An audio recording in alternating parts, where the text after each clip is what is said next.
আসসালামু আলাইকুম। Life with Afrin জুই আপনাদের সবাইকে স্বাগতম। আবারও চলে আসলাম নতুন একটি ভিডিও নিয়ে আপনাদের মাঝে। আচ্ছা চলেন সরাসরি আমরা গল্পে চলে যাই। গল্পের শুরুটা পাকিস্তানি পিরিয়ডে আমার দাদাকে নিয়ে। ঘটনা ঘটেছিল পাকিস্তান আমলে, যখন বাংলাদেশ ছিল পূর্ব পাকিস্তান আর বর্তমান পাকিস্তান ছিল পশ্চিম পাকিস্তান। এই গল্পের প্রধান চরিত্র আমার দাদা। তিনি তখন পূর্ব পাকিস্তান সরকারের একজন উচ্চপদ কর্মকর্তা ছিলেন। তেল ও গ্যাস অনুসন্ধান প্রকল্পে কাজ করতেন। চাকরির সুবাদে প্রায়ই তাকে পশ্চিম পাকিস্তানের বিভিন্ন মরুভূমি অঞ্চলে যেতে হতো।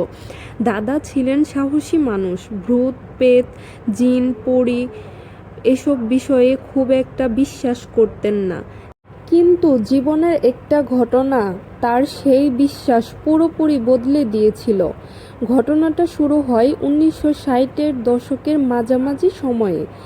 সেবার পশ্চিম পাকিস্তানে একটি প্রত্যন্ত মরুভূমি এলাকায় নতুন গ্যাস ক্ষেত্র অনুসন্ধানের কাজ চলছিল। দিনের পর দিন তাঁবুতে থেকে কাজ করতে হতো। চারিদিকে শুধু বালুর পাহাড় আর নির্জনতা। মাইলের পর মাইল, কোনো জনবসতি নেই। এক বিকেলে কাজ শেষ করে দাদা ও তার ড্রাইভার একটু ঘুরতে বের হলেন। সূর্য তখন পশ্চিম আকাশে ঢলে পড়েছে। মরুভূমির বাতাসে অদ্ভুত একটি নিস্তব্ধতা। ঘণ্টা খানেক চলার পর তারা দূরে কয়েকটা কুঁড়ে ঘর দেখতে পেলেন। মরুভূমির মাঝখানে এমন ছোট বসতি দেখে দুইজনেই অবাক হলেন। কৌতূহলবশত গাড়ি থামিয়ে এগিয়ে গেলেন। দেখলেন মোট 4-5টি মাটির দেয়ালের ঘর, ওপরে খেজুর পাতার ছাউনি। কিন্তু আশ্চর্যের বিষয়, কোথাও কোনো মানুষ নেই, কোনো শিশু নেই, কোনো পশু পাখি নেই। পুরো জায়গাটা অস্বাভাবিক নীরবতা। ড্রাইভার বলল, স্যার, জায়গাটা কেমন যেন লাগছে। দাদা হেসে বলল, চলো দেখি কেউ আছে কি না। তারা একটি ঘরের দরজা ঠেলে ভেতরে ঢুকলেন, আর ঢুকেই থমকে গেলেন। ঘরের মাঝখানে 3-4টি বড় আকারের বানর বসে আছে। তারা গোল হয়ে বসে আছে, যেন কিছু একটা খাচ্ছিল। দাদাদের উপস্থিতি টের পেতেই বানরগুলো হঠাৎ ঘুরে তাকালো। তাদের চোখ দুটো অদ্ভুত লালচে রঙের। এক মুহূর্তের জন্য দাদার মনে হলো এইগুলো সাধারণ বানর নয়। অতঃপর প্রাণীগুলো জানালা দিয়ে লাফিয়ে বাহিরে চলে গেল, মুহূর্তের মধ্যেই অদৃশ্য। ড্রাইভার ভয় পেয়ে গেলেন। স্যার, চলেন এখান থেকে চলে যাই। দাদা একটু অস্বস্তি অনুভব করলেও বিষয়টা গুরুত্ব দিলেন না। তারা ক্যাম্পে ফিরে এলেন। কয়েকদিন পর কাজ শেষ হলে দাদা পূর্ব পাকিস্তানে ফিরে আসেন। কিন্তু এরপর থেকেই শুরু হয় এক ভয়ঙ্কর অধ্যায়। প্রথম অসুস্থ হয়ে পড়েন আমার দাদির বড় মেয়ে, আমার ফুপু। সে হঠাৎ করেই দুর্বল হয়ে যেতে থাকেন। মুখ শুকিয়ে যায়, চোখ ভেতরে চলে যায়, শরীরের রং ফ্যাকাশে হয়ে যায়। ডাক্তার দেখানো হলো, রক্ত পরীক্ষা করা হলো, সব রিপোর্ট প্রায় স্বাভাবিক, কিন্তু রোগ ভালো হলো না।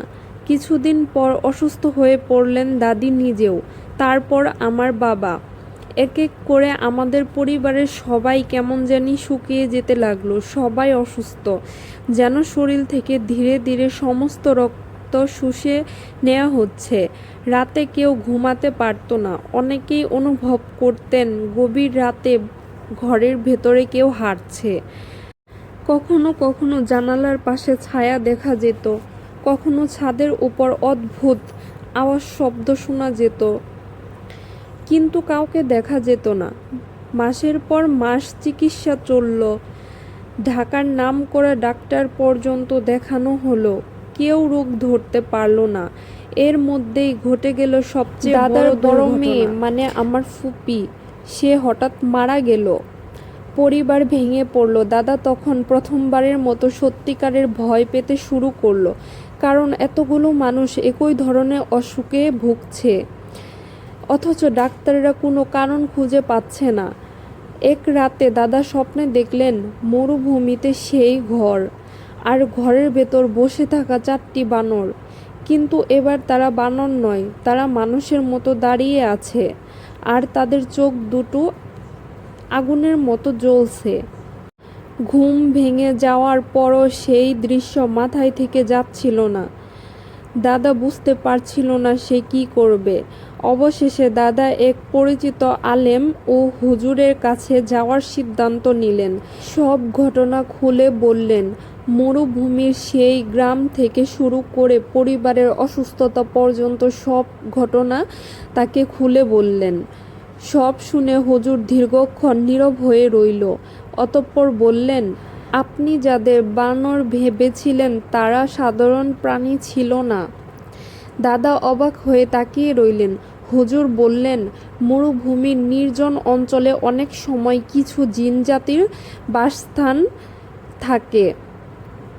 তারা বিভিন্ন রূপ ধারণ করতে পারে।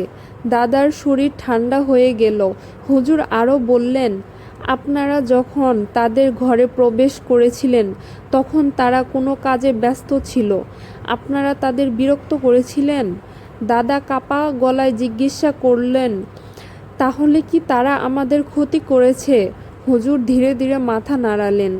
আপনার পরিবারে অশুভ প্রভাব পড়েছে। এরপর শুরু হলো দীর্ঘ চিকিৎসা ও রুকায়া।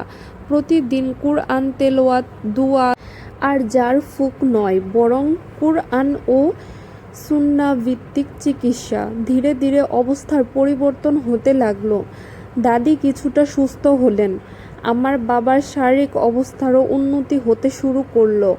কিন্তু যে মেয়েটি মারা গিয়েছিল তাকে আর ফিরিয়ে আনা সম্ভব হলো না। প্রায় 1 বছর লেগেছিল পুরো পরিবারকে স্বাভাবিক হতে। এরপর আর কখনোই সেই ধরনের ঘটনা ঘটেনি। দাদা জীবনে শেষ দিন পর্যন্ত একটি কথাই বলতেন। তিনি বলতেন, পৃথিবীতে এমনও অনেক কিছু আছে যা মানুষ চোখে দেখে কিন্তু বুঝতে পারে না। আর তিনি কখনো ভুলতে পারেননি মরুভূমির সেই নির্জন গ্রাম, সেই খেজুর পাতার ছাউনি দেওয়া ঘর, আর সেই 4টি অদ্ভুত প্রাণীকে, যাদের তিনি প্রথমে সাধারণ বানর ভেবেছিল। কিন্তু হয়তো তারা আদৌ বানর ছিল না, হয়তো তারা অন্য কোনো জগতের বাসিন্দা ছিল, যারা অপমানের প্রতিশোধ নিতে 1000 মাইল দূর পর্যন্ত অনুসরণ করতে পারে। তো এইটাই ছিল আজকের গল্প। আশা করি আপনাদের কাছেও ভালো লাগবে। এত কষ্ট করে গল্পটি শোনার জন্য আপনাদের সবাইকে ধন্যবাদ। আর হ্যাঁ, আপনারা আমার চ্যানেলটিকে like, comment, share and subscribe করে দিবেন। আমি কোনো ভিডিও আপলোড দেওয়া মাত্রই যেন সেটা আপনাদের কাছে চলে যায়। আজ এই পর্যন্তই। দেখা হবে নেক্সট কোনো ভিডিওতে। ততক্ষণ পর্যন্ত ভালো থাকবেন। আল্লাহ হাফেজ।